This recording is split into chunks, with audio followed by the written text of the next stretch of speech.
So today I want to talk about dummy plugs and if you need them for a headless Mac Mini. And the short answer is no, you don't. So it used to be on Intel Macs, you needed to plug these in to activate the graphics card. However, that's no longer the case on modern M1 or later Mac Minis. In fact, they will automatically create a display as needed. Now, there is something you need to know about that, though, and let me show you.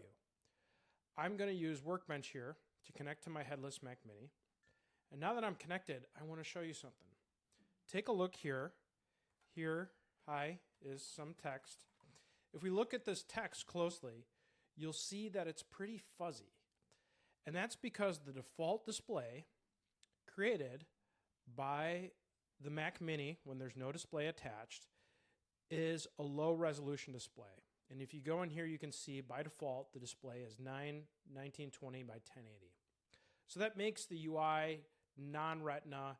It doesn't look very crisp if you're connecting it with a screen sharing app like Workbench or VNC.